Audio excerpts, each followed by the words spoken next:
We're live right now. We are live. Yay, everybody.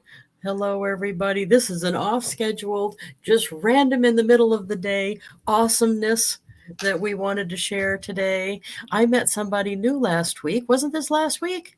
It was. Last week on the Go Giver Success Alliance networking call, and it's Patty Block.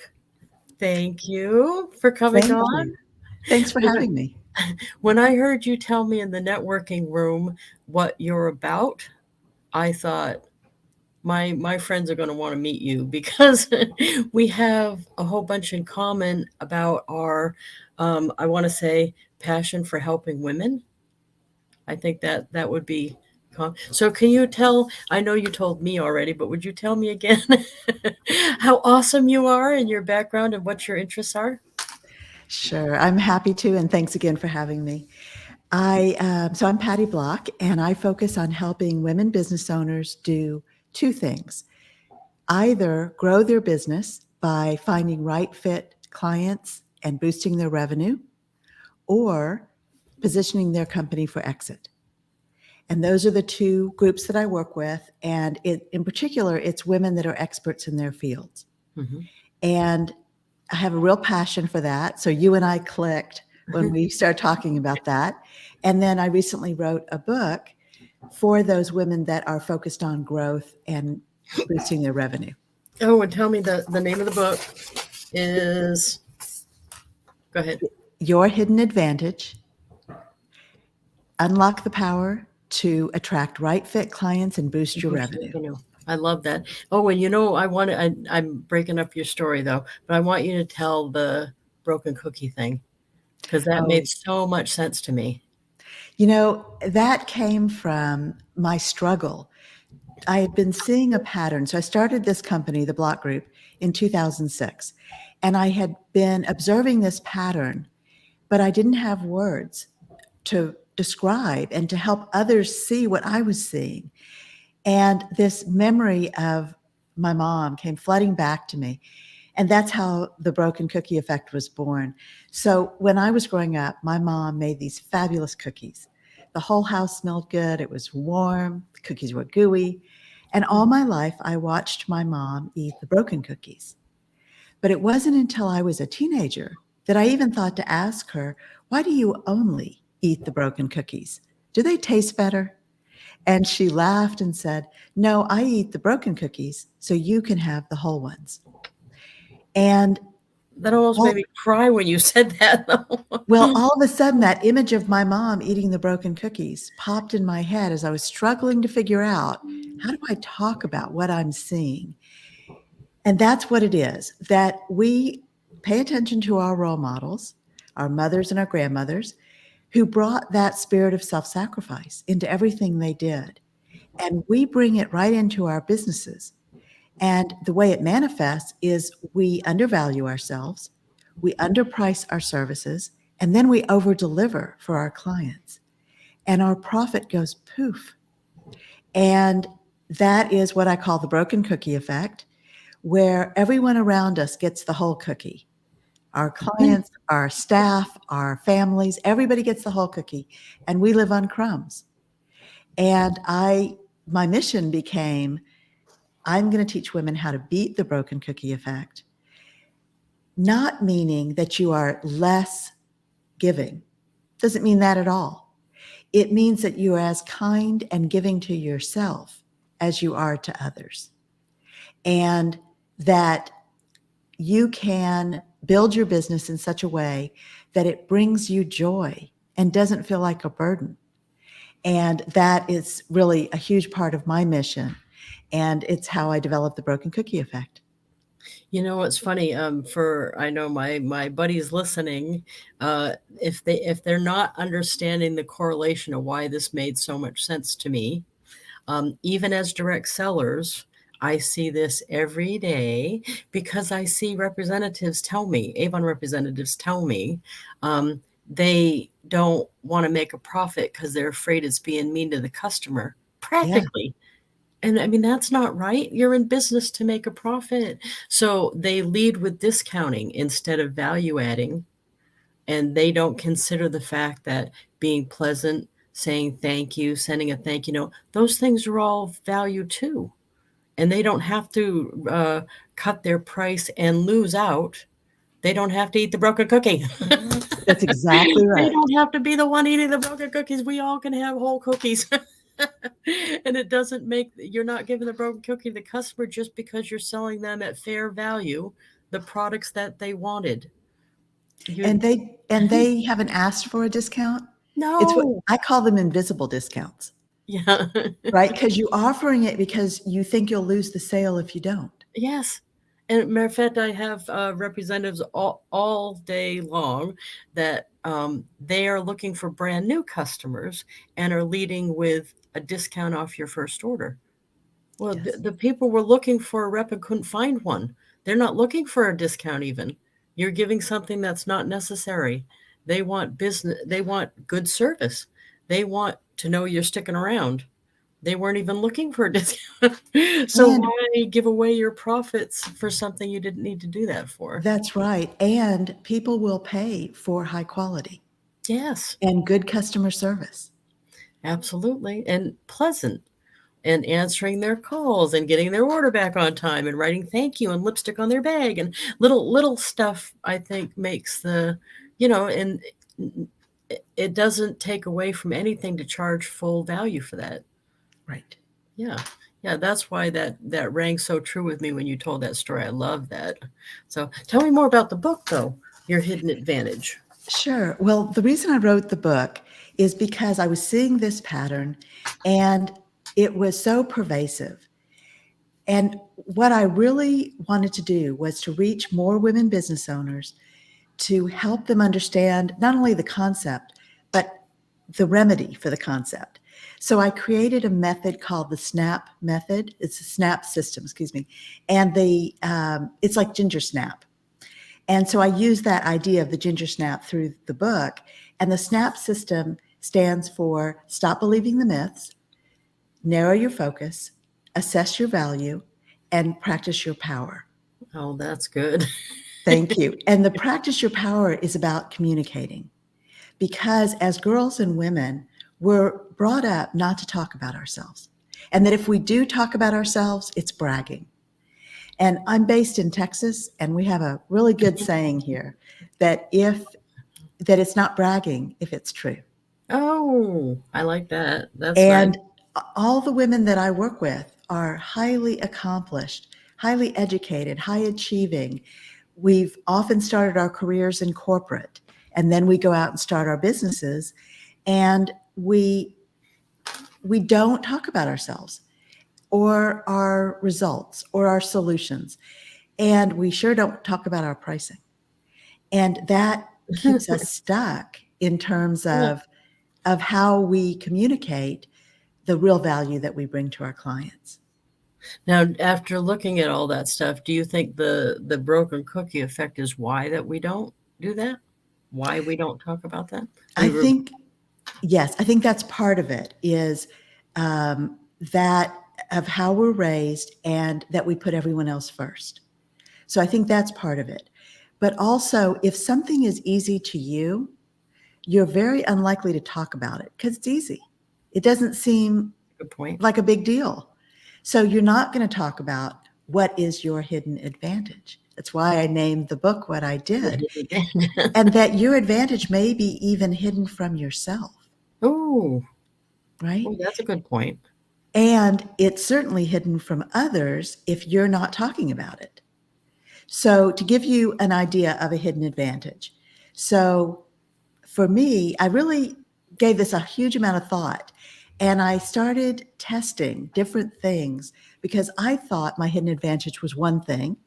But I went to my clients and my colleagues and I started asking about what are the attributes that you think I bring to my clients? What do you think they value the most? And that was very revealing because there were things on those lists I would never have put for myself. Again, right? I was raised that you don't talk about yourself. Right? And it's funny. I think I've I've done it all along, but not. I framed it in my head so that I don't feel like I'm talking about myself. I think of myself as a brand, so I'm selling my brand, and talking about what I did or do or gotten isn't about me. It's about Lisa Wilber, the brand. Yes. That's how I got out of my head so I could do it, I guess. And that's hard to do. That's hard to do. Yeah. Right. And I bet you still have to practice.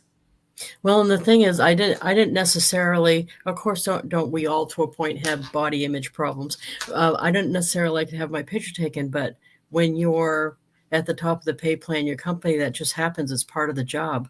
People want to have their picture taken with you. So I just realized it's not really about me in the picture; it's about them. So quit acting like quit acting like you don't want your picture taken. It's not about you. It's about the person in the picture with me. And it's so interesting that you say that, because that is very much how I feel about the book.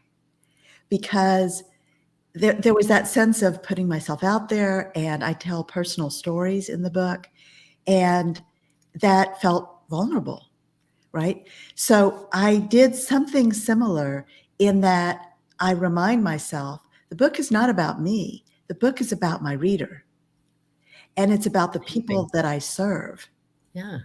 and what they can get from the book.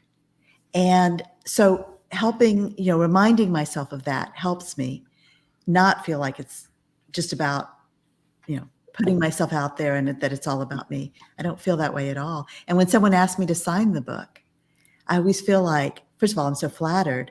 And secondly, I feel like that's about them. That's what's important to them. And they find that valuable.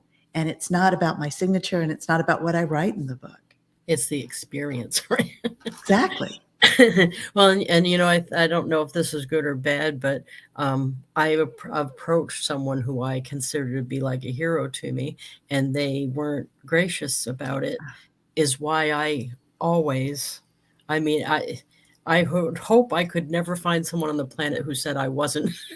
Exactly. Because I really try to make it a good experience if someone comes up to me. I don't care what I'm doing.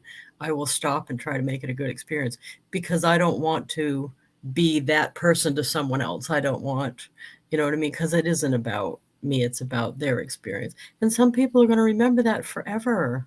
Yes. You know what I mean? So that's neat. But I bet everybody now can see why I wanted to have Patty on the show. That's all. We all have to get the book now. Is the book out now? They can order it right now. It is. And in fact, I have some bonuses that Oh, are companion pieces for the book. So if you go to yourhiddenadvantage.com, you'll find the bonuses, and then you can read about, I have endorsements, and you can read about the book, and then you can also buy the book there. oh, awesome. And the URL we have on the screen, theblockgroup.net, they can get to that from there. Correct. Yes. So they can go to theblockgroup.net, and on the homepage, there's a place for you to go. It'll take you directly to the book page. Oh, awesome. And that is yourhiddenadvantage.com. Hey, Scott's on. Scott, my buddy, Easter Day. Hey, Scott. And somebody else is on too, but it says Facebook user. So write in the comments where you're from. But Scott and I talk about, we're business colleagues that talk about the good and bad service we get all the time in businesses. Do you do that with people too? Yes. Yeah. And so the people that I'm dealing with, they're business to business rather than business to consumer. Oh, okay. And so there are different challenges when you're selling into other businesses. Mm-hmm. And so that's what we mostly focus on. When I talk about the right fit clients, that's who I'm talking about. They have to figure out who is a right fit client for them. And although we're all selling to humans, to other people, those people are representing businesses. Right. And they might not be the decision maker. Whereas when you're selling to the consumer, typically they are the decision maker. They're going to decide if they're going to buy from you or not. And in business, it's a little bit different selling into a business. I still think the book would help even when you're selling to consumers. Yes, especially because it's about understanding your value and your hidden advantage, And it's got all kinds of frameworks and information about how to communicate effectively. Oh, see, that could help everybody all the time. Scott says you either serve the customer directly or you serve someone that does. So the customer is the king here or queen. Yes, Yeah, absolutely. Absolutely. absolutely. Yeah. Yeah, that's funny. Hey, Scott, if you had any questions for it, just put them in the thing. I'll read it out. So he runs a whole bunch of businesses. He likes to do little side hustles, which I do too. So we're into have a backup for your backup's backup. That's what we do.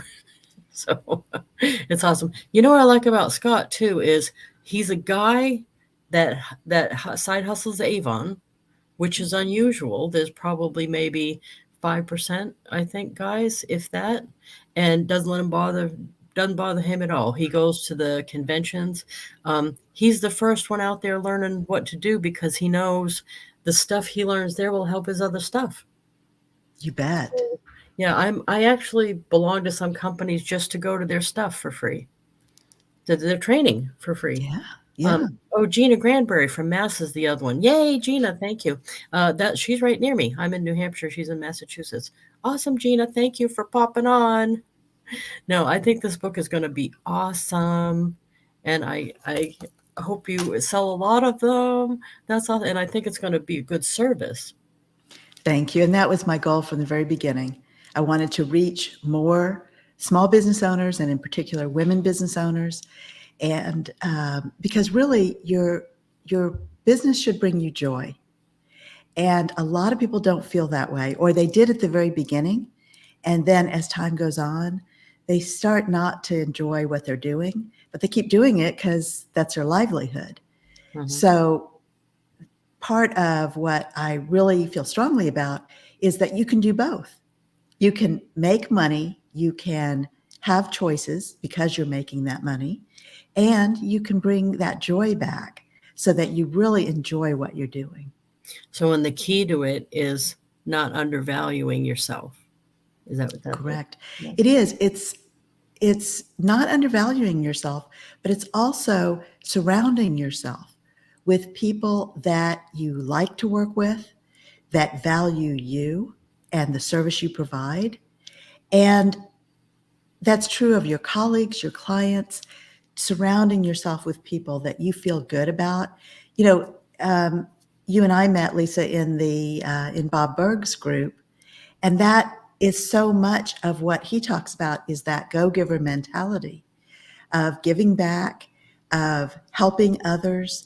And as women, we're raised that way to help others and to put everybody else first. So again, it's not to say you shouldn't take care of yourself.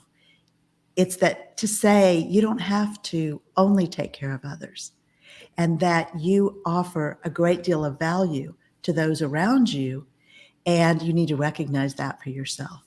You know what changed me when I heard was Jim Rohn said he calls it enlightened self-interest. I'll take care of me for you. You know what I mean? If I Yes. don't take care of me, how can I take care of you, or how can I add value to you if I'm not even taking care of myself? But that's hard to get your head around too. It is, although it's like the oxygen mask in the airplane. Oh yeah. You know, you put yours on first before you help somebody else. I don't know if you know that's one of the rules in my book, the stewardess No, I didn't rule. know that. One of the 7 rules in the Blue Hair book is secure your own oxygen mask before attempting to assist others. That's Yeah. right. And that's very much what the broken cookie effect is about, that you do not have to sacrifice in order to help others. You can help others and you can still make a lot of money and you can support yourself. And you had mentioned, Lisa, you're a single mom. And I've also been a single mom since my youngest was 2 and he just turned 31. Wow. So I've raised 3 kids on my own. And, you know, that's a journey like no other. Right, right. So, I've been surprised. I'm sure you got this too. People would say to me like, "Why are you working when your kid's young? Why don't you stay home with them?" And I'm like, "Because we have these nasty habits like wanting to live inside and eat food." Yeah, but I guess That's they right. thought, I don't know, or they thought because I earned a bunch of money that from Avon that that would keep coming if I did nothing. I'm not Right. sure what they were thinking, but, I don't see them asking men to do that, or, "Why don't No. you stay home when your kids are little?" And there's a real lack of understanding around what that means, and, Oh, and women uh were saying it to me too, not just men. yes, as if you had a choice.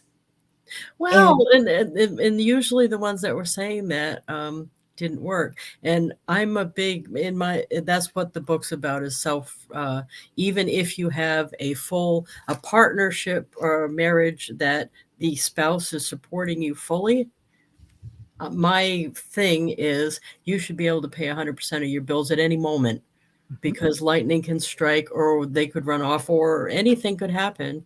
And if you're not prepared to pay your bills fully, you know yourself that that could at some point it's going to be down to you. Even if you just got old and one of you died, chances are it would be the man because men don't live as long as women. mhm, that's So right. I think that women have to be prepared to pay their own way in the world at any given moment. Yes, And I'm I do shocked how too. many don't do that. Yeah, I do too, and also to be planning for your future so Yeah. that right? So I had the financial responsibility of my children, and I helped them all get through college and graduate school, launch their careers, and now they're all 3 business owners, Oh, which is nice. very cool. Nice. And but again, they understand that it's not just about earning a living. It's also if you want to build wealth and if you want to plan for your future, you really need to plan ahead. And it's not always easy. So there are challenges every step of the way. And and that's true with my clients as well, that they're often parents, they serve different groups of people, they certainly have to take care of their families, and their business feels like their baby Yeah. and they want to take good care of their business. And that can be a challenge as well. Yeah, Scott said you could even have a huge unexpected household expense. Absolutely, and I've actually, recently had a friend, the husband went on disability because of car accident, and, they don't pay as much on disability as he was earning. They're suddenly stuck, and Yes. and when I that happens, usually the woman always says to me something like, "Well, we decided as a team that it didn't matter if I worked or not." And I'm trying to get the word out that no matter what, you need to hold that as something sacred, is that you will earn or have the ability or earn enough to pay everything at any given moment. There shouldn't be a discussion that you're just not going to do that because I think it leaves you too vulnerable. You and your Right. children, especially if you have children, you're too vulnerable to do that. You wouldn't go around with no insurance for your car or something. You're too vulnerable.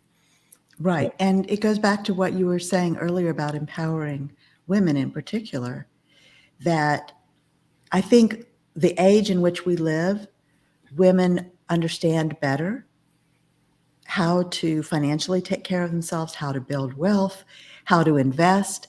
It's still evolving, but that is very much what you're doing. What I'm doing is focus on empowering other women and supporting other women. And I think often we as a gender do not do a good job of supporting other women.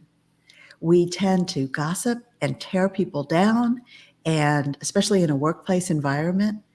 And I think that's so destructive as humans, but also, what is the point of that? Why you can get so much farther and enjoy life so much more when you're kind and giving and compassionate. And and so I work hard to surround myself with people that are those things.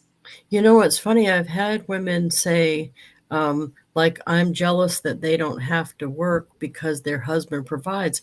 But I'm trying to say to them, it's not that I'm jealous you don't have to work. That's awesome. I'm glad you don't have to work, but you're leaving yourself too vulnerable. I don't want you to be vulnerable because it would be so sad to me if something happens and the odds are something will. You're Right. either gonna outlive him or he's gonna run off or lightning's gonna strike him or there's something, you're gonna be vulnerable.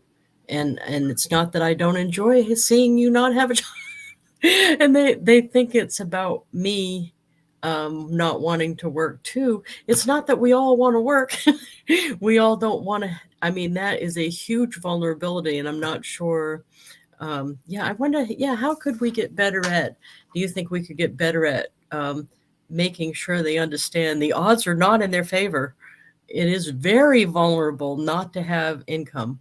I just don't know how to make people understand that, I guess. Right. I think there is that, and sometimes it's about self-esteem, that they may That's a good not point. feel qualified to do Yeah, certain that's a good things, point.